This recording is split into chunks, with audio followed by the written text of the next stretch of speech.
Spokane PD captures a wanted fugitive and canine bites him. They end up apologizing.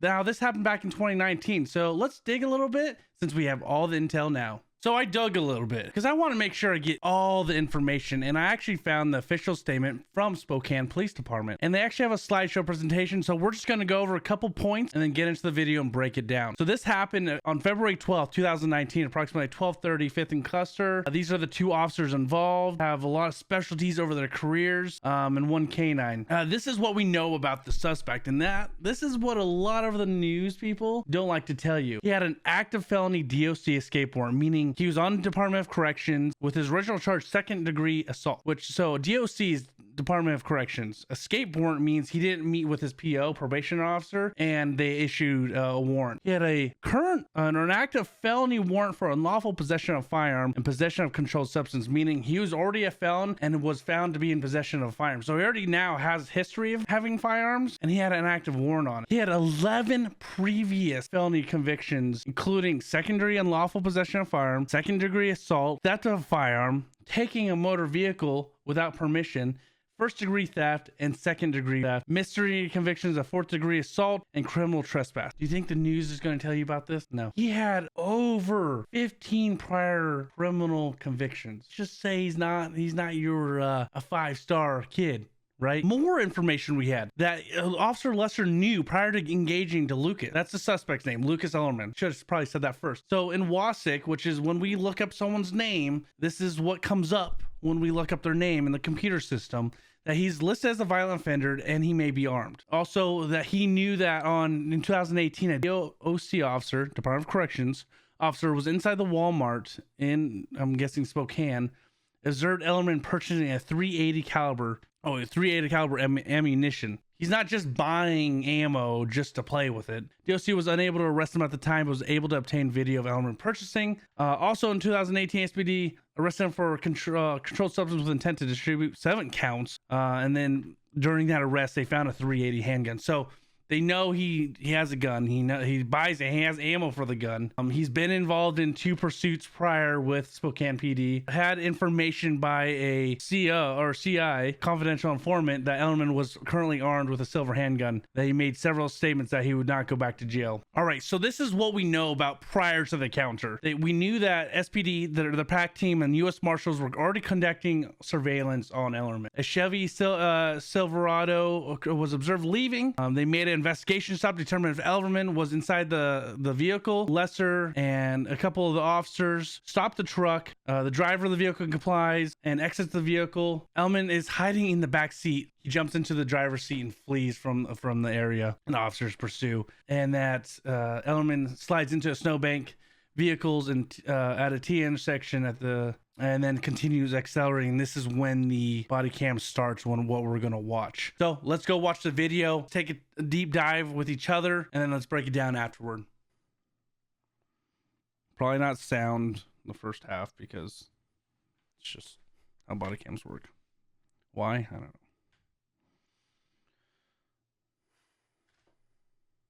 So obviously we talked about this. This is kind of where we ended our conversation prior. Pursuit ended here where Ellerman ran into the snowbank. They have him stopped. Tinted windows, can't see what's going inside. Totally can't see movement. Guy, if he has a gun pointed at my head, I don't know. I can't see. He's obviously trying to accelerate and get out of the way. Scary situation. Because you can see shadows. I mean, he's actively trying to get out of the way. Scary situation for any police officer. I've been in these situations. Can't see inside. The guy's armed, most likely.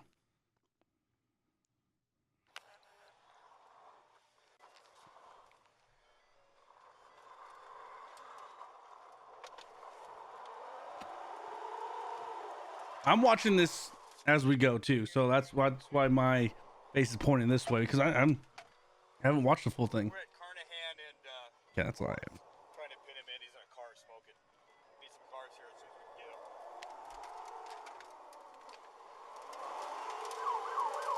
Get back! Get back! Chill. It's loud. I mean, look, he's stuck. He can't get out. So now it's like getting a raccoon cornered.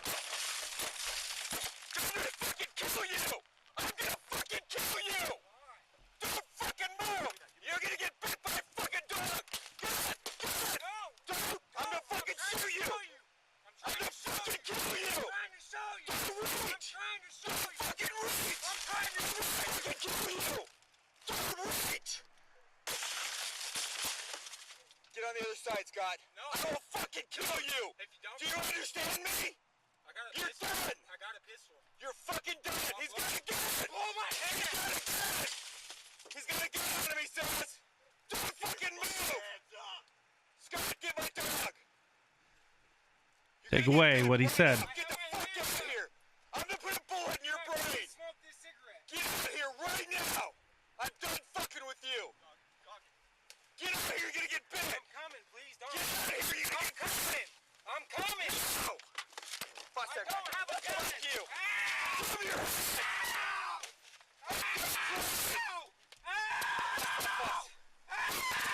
Show me your hands! Here!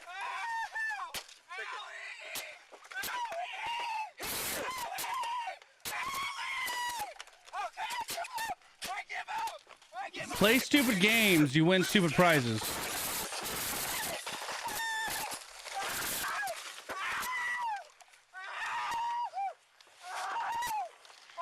That's how it is.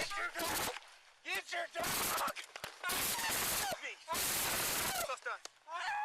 Boost, I got him. Relax, we got him. Again, he's messing with the dog's muzzle. What's gonna happen? The whole situation, I would have left the dog on until the guy's in handcuffs, but that's either there or there.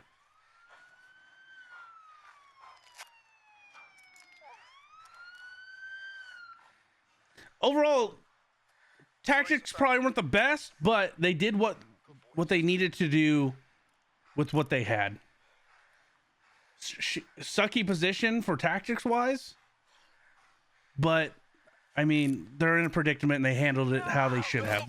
No one got hurt except for the bad guy. He did keep the dog out until the suspect was in handcuffs, just in case he needed to re-engage the dog as a use of force tactic. So I'll give him that. A lot of noise, and I try to keep the volume down. Just be wary. There was a lot of screaming. Not much I can do. It's Axon's speakers. Lay flat. We're gonna search you. Great job by the boys in blue, though. They got the suspect. Bad guy. Not somebody you want on the street. Glove up. Glove up. Good idea. Glove up. There's gonna be blood. There's glass. You don't want your cut to hit his cut. Who knows what that guy has? I'm sure nothing nice.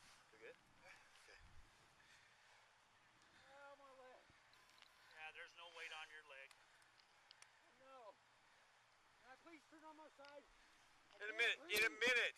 I'm not lying. If you can talk, you can breathe. I can't. I swear to fucking God. It's true. If you're talking, you're breathing. Oh my God, my leg. Probably turn up the volume a little bit. Oh my leg. He's gonna complain about his leg, which I'll say I probably would too. Dog just bit my leg. Probably didn't feel great. 15 on radio. If that's you, can you start medics? Great job by the dog. Oh my God. No issues engaging. There's a lot of glass, so I'm sure the pup got some cuts on the pads, but they don't care. This dog's obviously well trained. Obviously, he's done this for a bit. No issues engaging with somebody in the back, and who knows what it looks like to them. Engaged, held on. The dog held on through the window, which some dogs might de-engage, which you don't want. Dog did amazing. I mean, held on, jumped down with still engaged and holding on to the bite, and that's exactly what you want because the dog's being used as a use of force tool. We're gonna stand you up. We're gonna have you have a seat in the patrol car, okay? We're gonna search you to make again. sure the suspect Questions about what we're gonna do. is going to continue doing what we say. Because who knows, if the dog released, the suspect might jump up and run away or pull out the gun, but he's so focused on the pain on his leg, so focused on the dog that he's not thinking about pulling out any other tools that he has to try to get away. Who knows, he could have had a knife. Could use a piece of glass. Anything's a weapon. You guys got to realize that. He could pull out. Why are you yelling? It's over. Pull out a piece of glass and use it on the officers. Anything's a weapon. I think we're going to end it there, though, and then now we're going to kind of break down kind of what was done and why they end up apologizing. And there ended up being a lawsuit. The suspect won like $50K. They paid out, and I think he died last year, though. All right, so a couple things we want to take from the video, and I am using the SPD official statement, and I want you to put it on the screen just so you guys know, because it's exactly what happened. They're the ones that are there. They're the ones that did an investigation, so why not use what they're telling us? So a couple things that I heard, right? The suspect said he had a gun. He's not going back to jail. So if you're in that position as a suspect and you're saying you have a gun, well, damn, okay. Well, one thing that a lot of people hear is like, what this cop said, right? I'm going to kill you. I'm going to effing kill you. But guess what? I'm letting that suspect know that I'm going to pull this trigger. If you try to take my life, I will take your life away from you faster than you can blink. He just said it in different words. I've heard a lot of things on the force, and he's just letting them know, here's a warning. Don't do this, or I'm going to do this. We're taught in the academy to tell you to do something. And if you don't do that, there's going to be a consequence to that. And that's what he was doing, just in a harsher way to the people that don't realize what police work.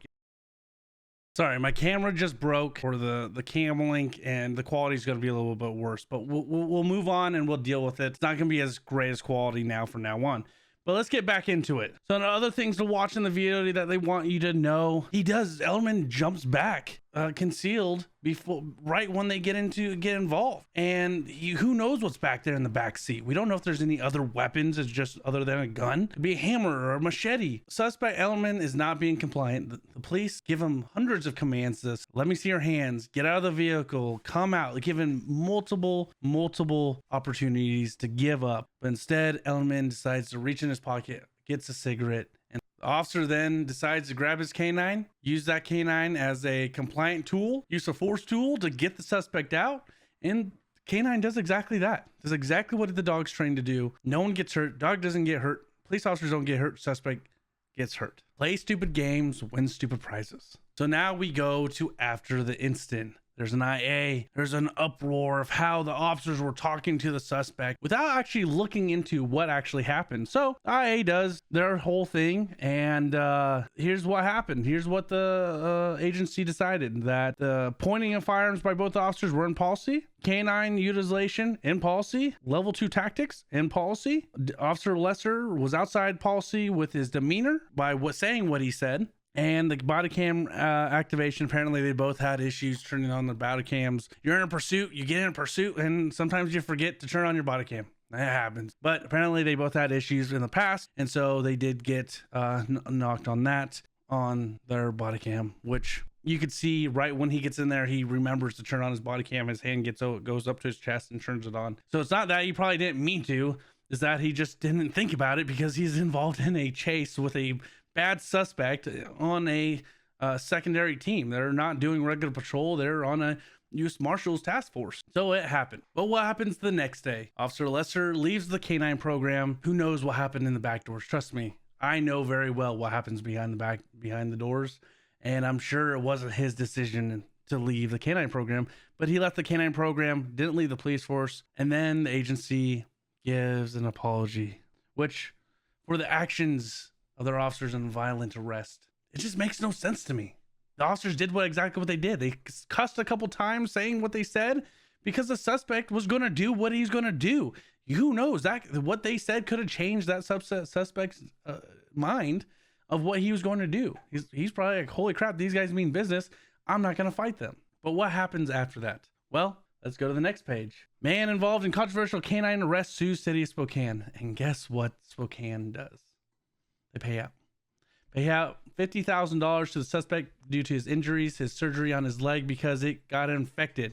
Suspect let his dog bite get infected and had to get surgery. So we're just paying for anybody. At the end of the day, Spokane PD did exactly what they were supposed to. The canine did what they're supposed to. They got a violent offender with over 15 convictions of crimes off the street and not in the public, not doing dirty deeds like he always has been. Spokane PD apologizes, pay out. Do you think what they did was right? Let me know now down in the comments if you think what Spokane PD was the correct way of handling business. If you thought the officers were in the wrong of how they dealt with the suspect, just let me know. I want to know what you guys think. Let me know how you like this video. Leave a comment. Make sure you hit that big like button. And if you want to subscribe to more of these videos, make sure you subscribe. I appreciate you guys. Now, if you have an idea or a video you want me to break down, mostly canine guys. I'm the canine guy. I don't do shootings. I don't like doing shootings. So again, leave some ideas down below.